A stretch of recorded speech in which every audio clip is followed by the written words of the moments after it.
अस्सलाम अलैकुम। अगर अभी तक अपने हमारे चैनल को सब्सक्राइब नहीं किया तो ज़रूर सब्सक्राइब कर दें ताकि आने वाली वीडियोस अब तक पहुंच सके। मेरा नाम शमाइला है और मैं एफएससी की स्टूडेंट हूं। हम 4 बहन भाई हैं। 2 बहनें मुझसे बड़ी हैं जो कि शादीशुदा हैं और एक भाई जो मुझसे छोटा है और मेरे ही कॉलेज में पढ़ता है। मुझे शुरू से ही पढ़ाई में दिलचस्पी थी, लेकिन भाई तो पढ़ाई से दूर भागता था, मगर अबू के डर से जबरदस्ती पढ़ाई कर रहा था। कॉलेज में भी सारा थे, वो अपने आवारा दोस्तों के साथ घूमता रहता था। अबू मुझे कॉलेज छोड़ कर जाते और छठी के वक्त लेने भी अलिफ जाते थे, क्योंकि भाई तो अपने दोस्तों के साथ होता था, इसलिए मुझे कॉलेज छोड़ने की जिम्मेदारी अबू की थी। एक दिन में मुख के मुताबिक अबू मुझे कॉलेज छोड़कर अपने काम पर चलेगी, मगर जब छुट्टी का टाइम हुआ तो अबू मुझे लेने के लिए नहीं। अलिफी में परेशान खड़ी कुछ सोच रही थी कि इतनी देर में चौकीदार अलिफ और मुझसे कहने लगा, आप क्लास रूम में चली जाएं। जब आपके वालिद अलिफी तो मैं आपको बिला लूंगा। मैं भी काफी देर से खड़ी थक गई थी, इसलिए क्लास रूम में चली गई। अभी मैं क्लास रूम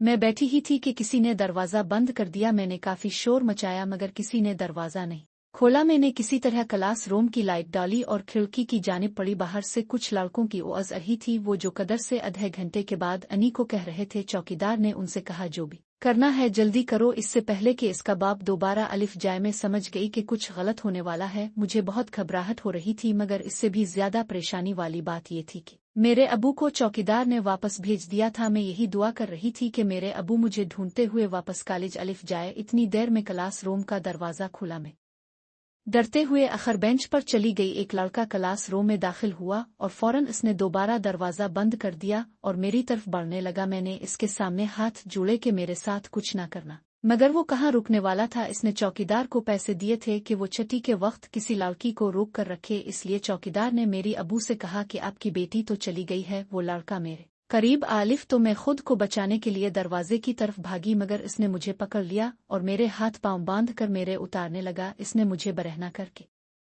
मेरे जिस्म को नोचना शुरू कर दिया। जब वो अपनी हवस पूरी कर चुका तो मेरे हाथ पांव खोले बगैर बाहर चला गया। दर्द से मेरा बुरा हाल हो रहा था। थोड़ी ही देर बाद एक और लड़का क्लास रूम में दाखिल हुआ और वो अति ही किसी वहशी दरिंदे की तरह मुझ पर टूट पड़ा और मैं बेबस इसके सामने बैठी रही। कुछ देर बाद वो भी अपनी हवस पूरी करके जाने लगा तो इसने अपने दूसरे साथी को आने का इशारा किया। जैसे ही वो तीसरा लड़का कमरे में दाखिल हुआ तो मुझ पर तो गोया कयामत ही टूट पड़ी, क्योंकि वो तीसरा लड़का कोई और नहीं, मेरा अपना सगा भाई था। मैं इस वक्त ये तमन्ना करने लगी कि काश मैं ये लम्हा देखने से पहले ही मर जाती। भाई ने जब मुझे इस हालत में देखा तो फौरन अपने दोस्त को लेकर वहां से चला गया। मैंने किसी तरह खुद को आज़ाद किया और क्लास रूम से बाहर आई। सामने मेरे अबू बेदार के पास खड़े थे। अबू ने मुझे देखते ही शुक्र का कलमा पढ़ा और चौकीदार से उलझने लगे कि तुमने तो कहा था कि आपकी बेटी चली गई है। मैंने अबू से कहा मेरी तबीयत खराब थी, इसलिए क्लास रूम में ही बैठे रही और उन्होंने समझा कि मैं कहा चली गई होंगी। अबू मुझे लेकर वापस कर आती। मैंने घर में किसी को कुछ नहीं बताया, क्योंकि मुझे डर था कि अबू भाई को जान से मार देंगे। शाम को जब भाई घर आ अलिफ तो सीधा मेरे कमरे में अलिफ गया और ऐसे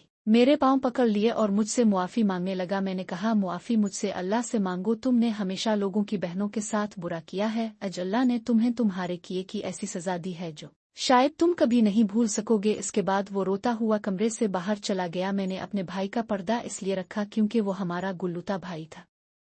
अगर मैं इस वक्त अबू को सब कुछ बता देती तो अबू भाई को जान से मार देते, इसलिए मैंने अपनी इज्जत कुर्बान करके अपने भाई की जान बचा ली। इस वाकये के बाद भाई मुकम्मल तौर पर बदल गया। अब वो 5 वक्त की नमाज पढ़ने लगा और अपने अल्लाह से गुनाहों की मुआफी मांगने लगा था। मैंने घर की खुशियों के लिए अपने सारे जख्म बिला दिए और भाई को मुआफ करके हंसी खुशी जिंदगी गुजारने लगी।